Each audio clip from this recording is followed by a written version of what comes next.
Assalamualaikum warahmatullahi wabarakatuh.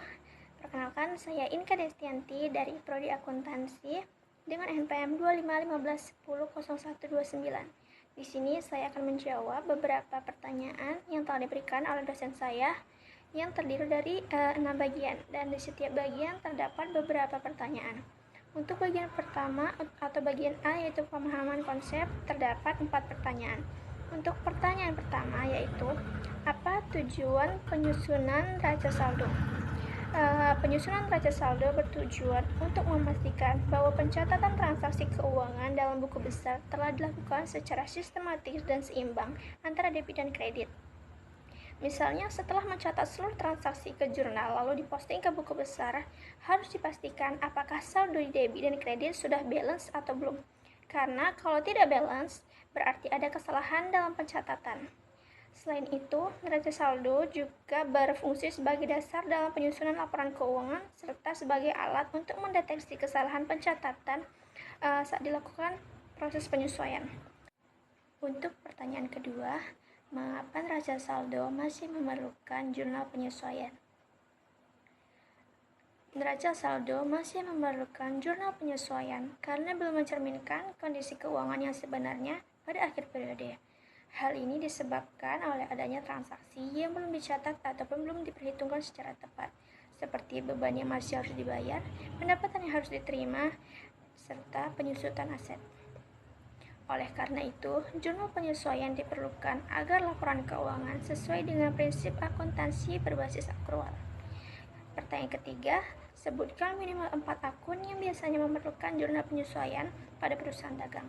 Yang pertama ada beban dibayar di muka, beban yang masih harus dibayar, penyusutan peralatan atau aset tetap, dan persediaan barang dagang.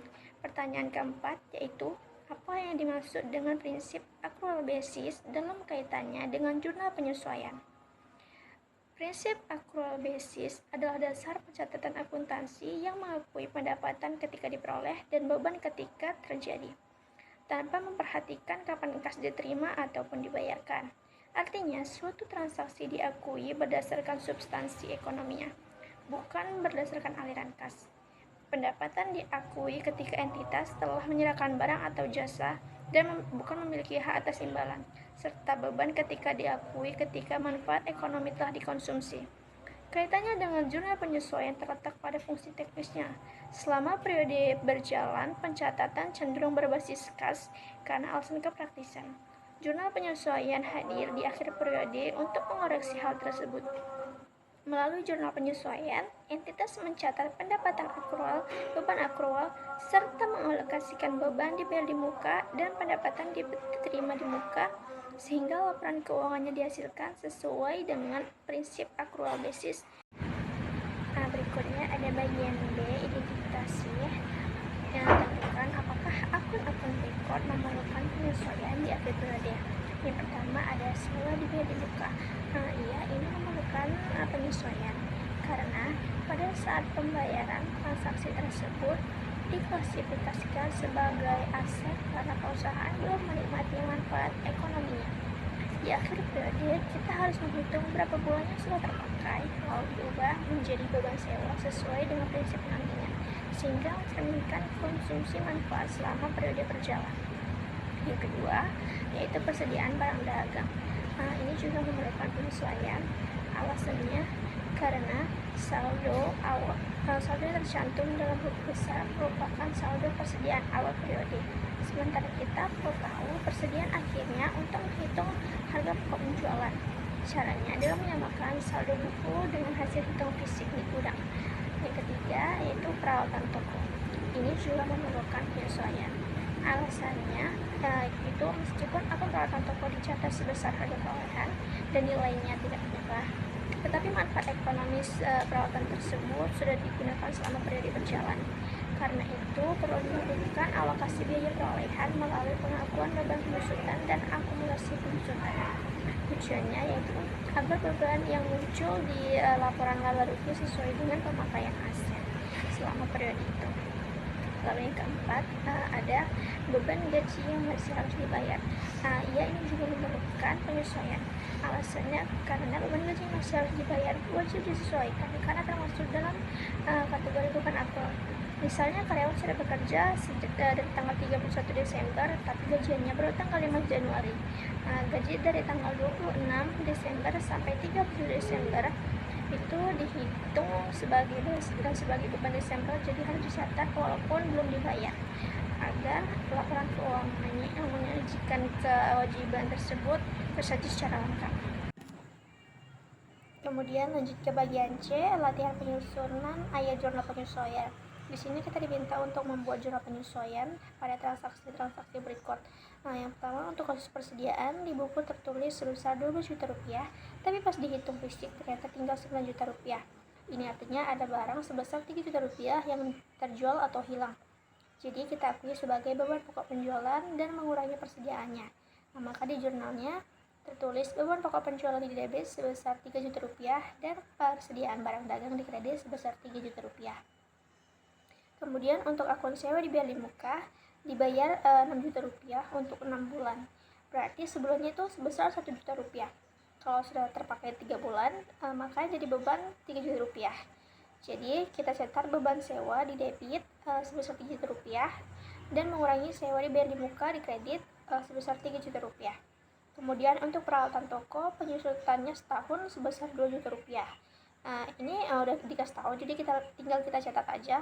Kita akui sebagai beban penyusutan di debit sebesar 2 juta rupiah dan akumulasi penyusutan peralatan di kredit sebesar 2 juta rupiah sebagai pengurang nilai aset.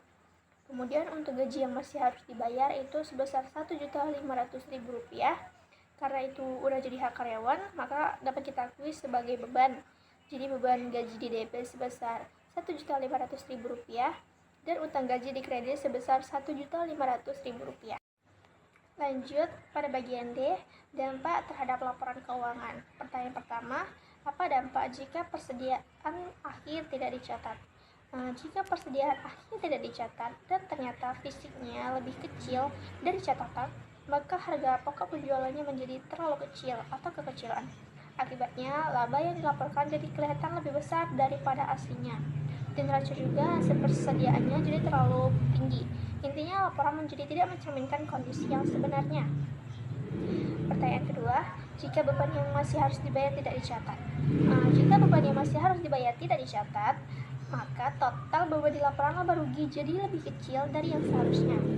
Efeknya laba bersih terlihat terlalu besar, padahal nyatanya perusahaan memiliki utang gaji ke karyawan. Jadi neracanya juga salah karena utangnya tidak muncul dalam laporan. Pertanyaan ketiga, apakah laba akan terlalu besar atau terlalu kecil? Pada kasus ini, jika penyesuaian tidak dilakukan, laba cenderung terlihat menjadi lebih besar karena ada beban yang belum diakui oleh perusahaan. Pertanyaan keempat, bagaimana pengaruh jurnal penyesuaian terhadap laporan laba rugi dan neraca? Secara umum, jurnal penyesuaian itu pengaruhnya membuat laporan laba rugi terlihat menjadi lebih wajar. Pendapatan terbeban dicatat di periode yang tepat, jadi laba yang muncul itu laba yang sesungguhnya. Untuk neraca, penyesuaian bikin saldo, aset, dan modal jadi sesuai kondisi, sesuai pada periode akuntansi atau tanggal 31 Desember. Jadi dua laporan utama itu jadi bisa lebih dipercayai. Kemudian bagian selanjutnya itu ada studi kasus. Perusahaan dagang Toko Maju Jaya memiliki data berikut pada tanggal 31 Desember. Itu ada sewa dibayar dibuka sebesar 12 juta rupiah untuk 12 bulan mulai dari 1 Oktober. Ada persediaan menurut buku sebesar 20 juta rupiah, kemudian persediaan hasil fisik sebesar 16.500.000 rupiah, dan yang terakhir ada beban listrik yang masih harus dibayar sebesar 800.000 rupiah. Nah, tugas yang pertama itu adalah mengidentifikasi akun yang perlu disesuaikan.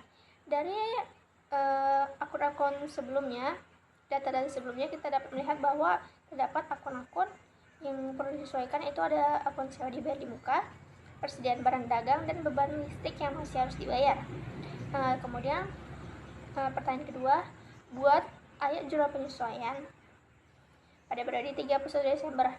Untuk sewanya itu dibayar 12 juta rupiah untuk 12 bulan dimulai dari 1 Oktober. Berarti sampai 31 Desember itu sudah terpakai selama 3 bulan, yaitu Oktober, November, juga Desember. Berarti sebulannya itu sebesar 1 juta rupiah. Jadi yang jadi beban itu sebesar 3 juta rupiah. Dan di jurnalnya kita buat beban sewa di debit sebesar 3 juta rupiah dan sewa dibayar di muka di kredit sebesar 3 juta rupiah. Kemudian untuk persediaan di buku sebesar 20 juta rupiah, tapi fisiknya hanya 16.500.000 rupiah. Jadi selisihnya itu sebesar 3.500.000 rupiah. Ini harus diakui sebagai harga pokok penjualan. Jadi jurnalnya itu beban pokok penjualan debit sebesar 3.500.000 rupiah dan persediaan di kredit sebesar 3.500.000 rupiah. Kemudian untuk listrik yang belum dibayar sebesar 800.000 rupiah karena sudah dipakai, maka jadi beban di bulan Desember. Di jurnalnya kita buat beban listrik sebesar 800.000 rupiah di debit dan utang listrik di kredit sebesar 800.000 rupiah juga. Kemudian pertanyaan ketiga, jelaskan dampak terhadap laba. Nah, kalau semua penyesuaian sebelumnya dicatat, berarti total beban perusahaan bertambah sebesar 7.300.000 rupiah. Ini artinya laba bersih yang dilaporkan akan turun sebesar 7.300.000 rupiah dibanding sebelum disesuaikan. Penurunan ini bukan karena rugi, tapi karena kita jujur mengakui bahwa semua beban yang memang milik periode Desember. Dan hal ini membuat laporan keuangan menjadi lebih realistis sesuai kondisi sebenarnya. Selanjutnya bagian F, pertanyaan reflektif. Mengapa jurnal penyesuaian sangat penting untuk menghasilkan laporan keuangan yang andal dan relevan bagi pengambilan keputusan? Jurnal penyesuaian itu penting sekali karena dia bikin laporan keuangan terlihat lebih jujur. Bayangkan jika kita tidak mencatat gaji karyawan yang belum dibayar atau mencatat penyusutan, nanti laba perusahaannya bakalan terlihat besar sekali. Investor bisa kena tipu dan mikir perusahaannya untung besar, padahal aslinya tidak seperti itu. Dan pihak bank juga bisa salah kasih pinjaman karena melihat labanya yang sangat tinggi. Jadi jurnal penyesuaian itu ibarat ngebersihin laporan keuangan dari kesalahan periode. Dia mastiin pendapatan bertemu sama bebannya di tahun yang sama. Aset kebesaran dan utang juga tidak kekecilan. Kalau laporannya udah bersih dan jujur, baru bisa dipakai untuk mengambil keputusan. Tanpa penyesuaian, laporan keuangan hanya jadi kumpulan angka yang tidak ada artinya. Baik, tersebutlah jawaban yang dapat saya berikan. Mohon maaf jika ada kesalahan perkataan ataupun dari jawaban yang saya berikan. Sekian, terima kasih. Wassalamualaikum warahmatullahi wabarakatuh.